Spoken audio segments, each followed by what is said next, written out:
আলহামদুলিল্লাহি রব্বিল আলামিন। আসসালাতু আসসালামু আলাইকা আলা সাইয়্যিদিল মুরসালিন ওয়া আলিহি ওয়া সাহবিহি আজমাইন। সমস্ত প্রশংসা একমাত্র মহান আল্লাহ তাআলার জন্যে এবং লাখো কোটি বরং তার চেয়ে বেশি দুরূদ ও সালাম শ্রেষ্ঠ নবী প্রিয় নবী রাসূল পাক সাল্লাল্লাহু আলাইহি সাল্লামের উপর। সম্মানিত দিনী ভাই বোনেরা, সম্মানিত ভিউয়ার্স, আশা করি আল্লাহ তাআলার অশেষ রহমতে সকলে ভালো আছেন। তাই আসুন শুকরিয়া তান বলি আলহামদুলিল্লাহ। সম্মানিত ভিউয়ার্স, আজকে আমাদের বিষয় হচ্ছে পবিত্র আল কোরআনের ৪৭তম সূরা নিয়ে সংক্ষিপ্ত আলোচনা। সূরা মুহাম্মদ পবিত্র কোরআনের ৪৭তম সূরা, যা মদিনায় অবতীর্ণ হয় এবং যার আয়াত সংখ্যা ৩৮টি, রুকু সংখ্যা ৪টি, সিজদার আয়াত নাই।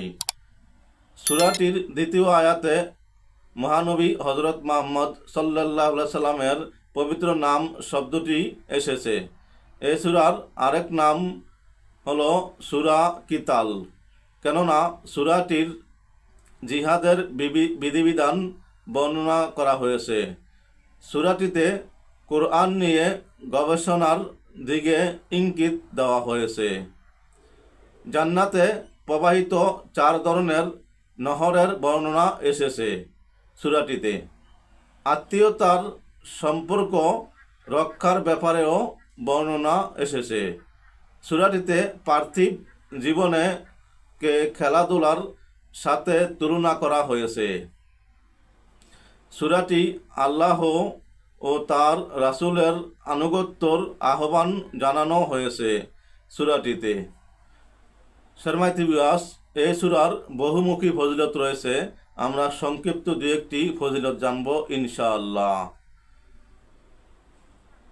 এই সূরাটি কেউ যদি ভক্তি সহকারে পাঠ করে, মহান আল্লাহ তাআলা তার মান মর্যাদা দুনিয়া আখিরাতে উচ্চ মাকামে পুষিয়ে দিবেন। আরেক বর্ণনা আসছে, কেউ যদি জাফরান কালি দিয়ে লেখে জমজমের পানি দিয়ে ধুয়ে খেয়ে ফেলে, আল্লাহ তাকে উচ্চ মর্যাদা দান করবেন, জনগণের প্রিয়ভাজন বানিয়ে দেবেন।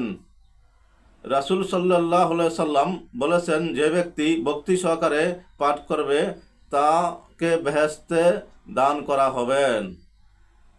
অপর বর্ণনা আছে, কেউ যদি ৪১ বার পড়ে দোয়া করে, মহান আল্লাহ তাআলা তার দোয়া কবুল করবেন। তাই আসুন আমরা এই সূরা বেশি বেশি পাঠ করি, দুনিয়া আখিরাতে মর্যাদার অধিকারী হই।